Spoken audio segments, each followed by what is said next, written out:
여러분, 혹시 200조 원이라는 돈이 얼마나 큰 돈인지 아시나요? 우리나라 국가 예산의 절반에 해당하는 천문학적인 금액입니다. 그런데 사우디아라비아의 왕세자가 미국도 프랑스도 영국도 아닌 바로 우리 대한민국을 선택해서 이 어마어마한 계약을 맺었다는 사실 믿어지시나요? 더 놀라운 건 이 선택이 단순한 경제적 계산이 아니라 생존을 위한 절박한 결정이었다는 겁니다. 도대체 무슨 일이 있었던 걸까요? 작지만 강한 나라 대한민국. 이 채널은 엄청나게 성장할 채널이니 미리 구독과 좋아요, 알람 설정 부탁드립니다. 지금부터 여러분께 전 세계를 놀라게 한 이 믿기 힘든 실화를 들려드리겠습니다. 사우디아라비아 왕궁 새벽 3시. 평소라면 고요했을 왕궁이 갑작스럽게 비상이 걸렸습니다. 적색 경보음이 울려 퍼지며 왕궁의 모든 고위 관료들이 긴급 소집되었죠.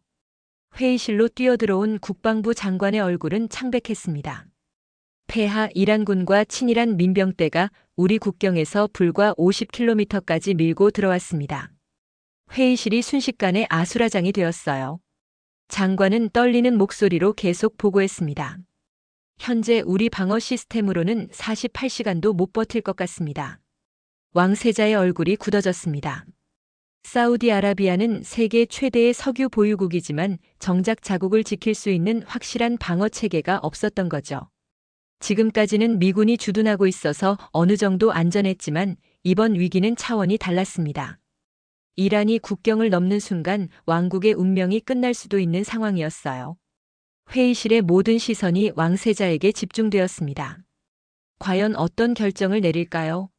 그런데 이때 예상치 못한 목소리가 회의실에 울려 퍼졌습니다. 우리에겐 한국의 인공지능 방공 기술이 필요합니다. 모든 시선이 한 사람에게 집중되었어요. 바로 서열이 낮은 왕자 나임 빈 살만이었습니다. 회의실이 갑자기 조용해졌다가 곧 웃음소리가 터져나왔죠. 한국이라고요? 고위 관료 중 한 명이 비웃으며 말했습니다. 신흥국의 장난감 기술 따위로 사막을 지킨다는 말씀이신가요? 나임 왕자는 전혀 흔들리지 않았어요. 오히려 더욱 단호한 목소리로 말했습니다. 한국은 자신을 위해 싸워 살아남은 나라입니다. 우리는 그걸 배워야 합니다. 하지만 회의실의 분위기는 더욱 차가워졌어요. 대부분의 관료들은 미국이나 유럽의 무기 체계에만 의존해 왔거든요. 한국? 그들에게 한국은 여전히 경제 발전은 했지만 군사 기술은 믿을 수 없는 나라로 여겨졌습니다. 왕자님, 현실을 보십시오. 또 다른 고위 관료가 말했습니다. 우리에겐 검증된 강대국의 기술이 필요합니다. 실험할 시간이 없어요. 나임 왕자는 주먹을 꽉 쥐었습니다. 그의 마음속에는 확신이 있었어요. 한국이 6.25 전쟁의 폐허에서 일어나 세계 10위권, 경제 대국이 된 것처럼 진정한 실력은 화려한 포장이 아니라 절박한 상황에서 나온다는 것을 알고 있었거든요.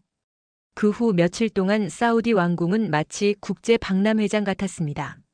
세계 각국의 외교관들과 무기업체 관계자들이 줄을 이어 찾아왔거든요. 첫 번째로 온 건 미국 대표단이었어요. 사우디의 방패가 되겠습니다.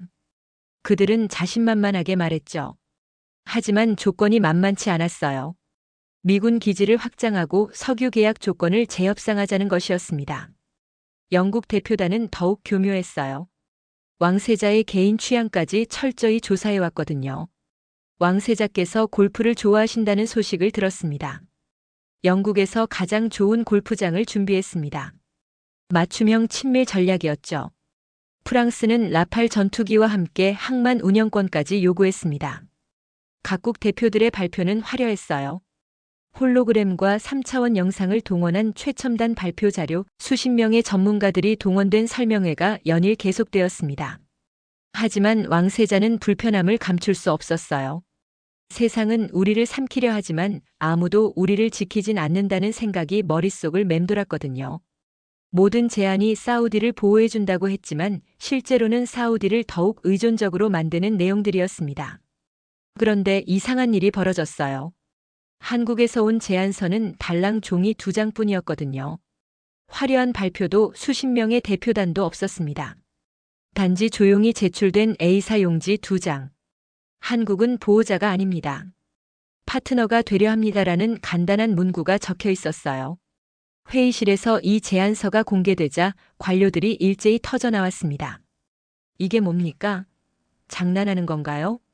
다른 나라들은 수백 페이지짜리 제안서를 가져왔는데 고작 2장이라고요? 나임 왕자는 점점 더 고립되어 갔어요. 그의 의견을 지지하는 사람은 아무도 없었거든요. 결국 나임 왕자는 몰래 왕세자를 찾아갔습니다. 형님, 말씀드릴 게 있습니다. 그는 왕세자에게 충격적인 사실을 폭로했어요. 우리 안보팀은 이미 미국의 꼭두각시가 되었습니다. 그들은 우리를 보호한다면서 실제로는 우리를 통제하려고 해요. 나임 왕자의 목소리에는 절박함이 담겨 있었습니다. 이대로면 사우디의 주인은 우리가 아니라 외국 군대가 될 겁니다. 왕세자는 깊은 생각에 잠겼어요. 동생의 말이 맞았거든요. 지금까지의 모든 제안들은 사우디를 지켜준다면서 실제로는 더 큰 종속을 요구하고 있었습니다. 그날 밤 왕세자는 극비리에 한국 방산업체 임원을 만났습니다. 50대 중반의 이 임원은 화려한 정장도 입지 않았고 수행원도 거의 없었어요. 그는 정중하지만 당당한 목소리로 말했습니다. 한국은 친구가 되기 위해 왔습니다. 주인이 되려고 온 게 아닙니다. 왕세자는 놀랐어요.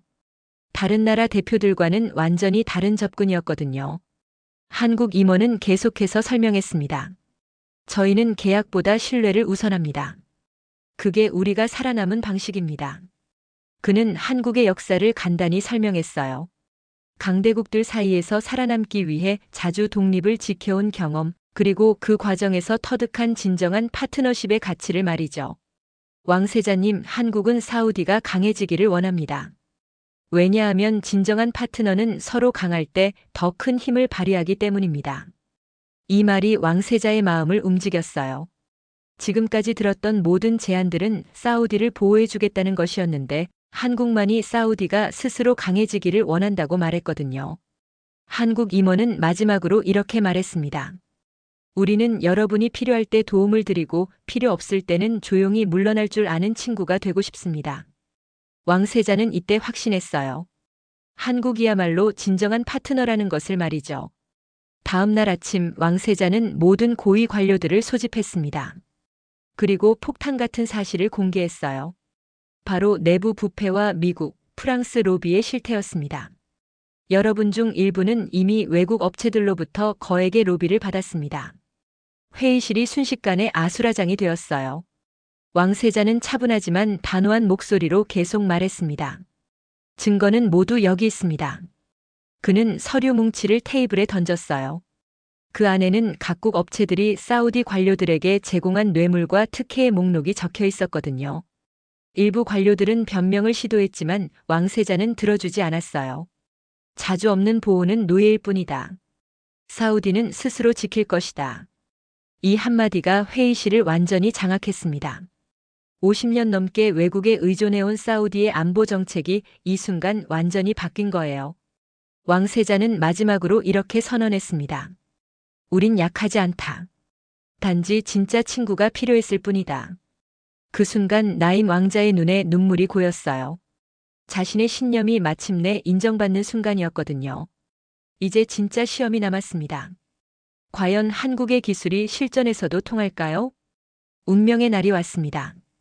이란이 마지막 대규모 공격을 감행한 거예요.